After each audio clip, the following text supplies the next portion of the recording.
আসসালামু আলাইকুম রহমতুল্লাহি বরকাতুহু। আমি প্রবাসীর উদ্দেশ্যে একটা কথা বলি, চাहे বাপের জায়গা হোক চাहे মার জায়গা হোক, কখনো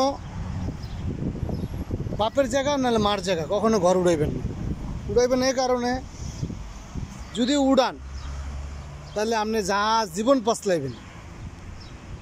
আপনার জায়গা যদি যেন পর্যন্ত ভাগ না করা দেওয়ার পর্যন্ত আপনি ওই জায়গা বাড়ি করেন না কখনো, কেন আমার মতো নিশ্চয় হইবেন। আমি পরিশ্রম করে আমি ওই একটা বাড়ি করছিলাম। আজকে আমার 30 বছর বেস্ট। এখন এই বাড়িটা ভাঙতে হইব, এটা করতে হইব। তো আমার মতন যেটা আমি ভুল যেটা করছি এটা আপনারা করবেন না। 1 মিনিটের জন্য হইলো এই ভিডিওটা দেখে যাবেন প্লিজ। আপনাদের কাছে প্রবাসের জন্য একটা অনুরোধ রাখলো। আর যত চেষ্টা করবেন নিজের কাছে টাকা রাখার চেষ্টা করবেন। মানে যদি আপনি 50,000 টাকা কামান, ফ্যামিলিতে 10,000 টাকা দিন, 40,000 টাকা আপনি নিজে রাখবেন। ভাই ইমোশন এমন একটা জিনিস, প্রবাসীরা এই দুনিয়াটা যদি আপনি ঢাইলে দেন না, তা করে কখনো হবে না। তাদের সংসার অভাবেই থেকে যাব, কখনো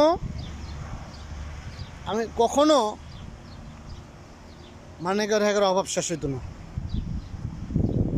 তো আমি প্রবাসীর উদ্দেশ্যে আমি একটা জিনিসই বলবো, যারা প্রবাসীরা আছেন নিজের জন্য কিছুটা ভাবুন। এটা হচ্ছে আমার ফার্স্ট ভিডিও আপডেট নতুন। বাপের জায়গা মার জায়গা কখনো ঘর উড়াইবেন না।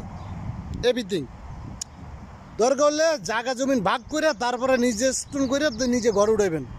আর কখনো ভাই বোন 3 জন এক বাড়িতে থাকবেন না, তাহলে আজীবনকালে মারামারি কাটাকাটি হইবেই, এটা মনে রাখবেন।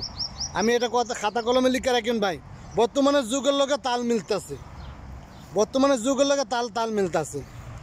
তো আগের দিনে কইতো না, কয়েক বাইরে যদি মারতো এক ভাই ঝাঁপাই পড়তো। বর্তমানে এরকম কেউই হবে না, সবাই যার যান নিয়েই বাঁচতেছে। তো আমার সাথে এরকম হয়েছে, এই জন্য আমি বললাম প্রতিটা প্রবাসীর সাথে যে এই ঘটনাটা যে না হয়। আমি দেখতেছি যদি বাংলাদেশের প্রবাসীরা যে প্রবাস যারা আছে 95% মনে করেন তারা এরকম মার খাইতেছে, আর 5% তারা ভালো আছে। 5% ভালো আছে, 95% প্রবাসীরা মার খাইতেছে। খরচ হইতেছে বোর কাছে অথবা মার কাছে, নাহলে ভাইয়ের কাছে, নাহলে বাপের কাছে, একটা না একটা মানে হ্যারাসমেন্ট হইতেছে। তো আমি এটা বলবো ইনশাল্লাহ প্রত্যেকটা প্রবাসীরা আপনারা কিছুটা হলো অন্তত নিজের জন্য চিন্তা করুন। এই ভাই বোন কন্যা ভাই কোনো কাজে আসবে না। পৃথিবীতে বর্তমানে যুগে তালের লগে ভাই বোন কোনো কাজে আসে না। যার স্বার্থ হেই চিন্তা করে, নিজের স্বার্থ সব চিন্তা করে সবাই। তো আমি সবাই আশা করি ইনশাল্লাহ, তো যারা চিন্তা করে করবেন একটু চিন্তা ভাববা বাড়ি করুন, চিন্তা ভাববা টাকা পাঠাইবেন। আর নিজের কাছে বর্তমানে আল্লাহ দিলে নিজে কিছু অ্যাকাউন্টে টাকা রাখা সেভ করার চেষ্টা করবেন। আমার এটা আপনাদের কাছে অনুরোধ।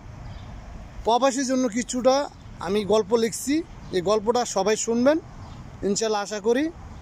এটাই হচ্ছে আমার 1 নম্বর ভিডিও। 2 নম্বর ভিডিও আমি আরেকটাতে 2 নম্বর ভিডিওতে দিব।